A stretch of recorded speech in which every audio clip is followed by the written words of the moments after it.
Unless you've had your head buried in the sand for the past week, you've probably noticed the community outrage against the monetization methods in Star Wars Battlefront 2. Well, as of now, EA has removed any form of monetization in the game, at least for now. But what does this mean for the future of Battlefront 2?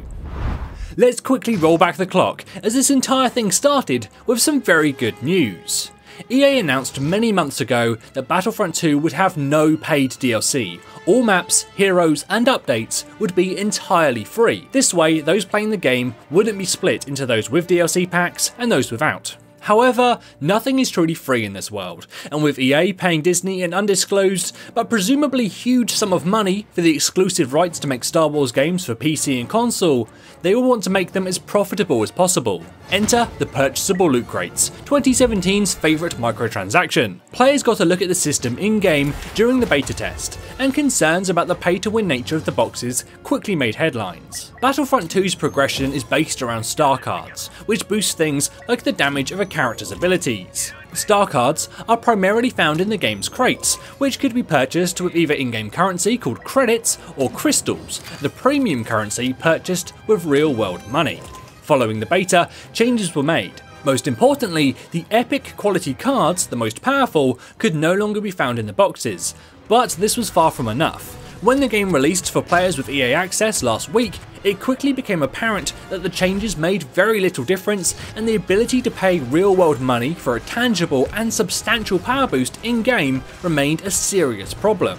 Combined with other issues, like iconic characters such as Darth Vader and Luke Skywalker requiring an estimated 40 hours each to unlock, the community around the game was outraged. Pre-orders were cancelled, and the Battlefront 2 subreddit exploded with angry fans. Pressure mounted on EA, and before long, the cost to unlock these heroes was dropped by 75%. But this was far from enough, as the pay-to-win system of crates still remained. The pressure from the community, spearheaded by Reddit, began to make huge waves, with even mainstream media like CNN and the BBC running reports on what was happening. Stock market analysts began to advise against buying shares in EA due to the backlash, and most importantly, the headlines gained the attention of the Belgian Gaming Commission, who are now investigating if loot box systems like this, and found in other games, constitute as gambling. If they decide it does, this could send shockwaves throughout gaming, as it's very likely other European countries would also follow suit before spreading globally. No one's going to want to be the country that's letting children gamble online. Then, just hours before the game's release, EA released a statement, saying that they would be removing all microtransactions from the game, at least for now. The statement says that the ability to purchase crystals will be returning in the future, but only after changes have been made to the game. So what does this mean? Well, if you're invested in the fight against loot boxes, it's far from over.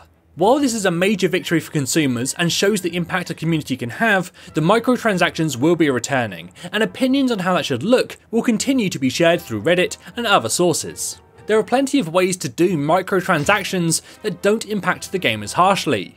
Titanfall 2 is a great example of a very similar game. In fact, it was also published by EA. There, the transactions are simple and only cosmetic. You want a specific skin, you pay for that skin. No random loot boxes and no game-changing effects. They don't even have a premium currency, they just give you the price in real-world money. One of the biggest things to come out of this is the interest from the Belgian Gaming Commission in loot boxes as gambling. While other groups have deemed them to be technically not gambling, it will probably only take one country to start to clamp down on it before others follow suit. In particular, with games aimed at young audiences, and with Star Wars and Disney at the front of this, it's going to be interesting. In the case of Battlefront 2, I can understand the desire to add microtransactions to the game. Businesses are in the business of making money, and Star Wars is pretty much a license to print money, but hopefully, when crystals do eventually return, it's in a very different way. How do you think it should look? Cosmetic only loot boxes? Exclusive items only available with real world money? Should the crystal currency just be thrown out entirely and give us the prices in real world money? Let me know in the comments below. As always, this is James from Curse saying thanks for watching and enjoy the game.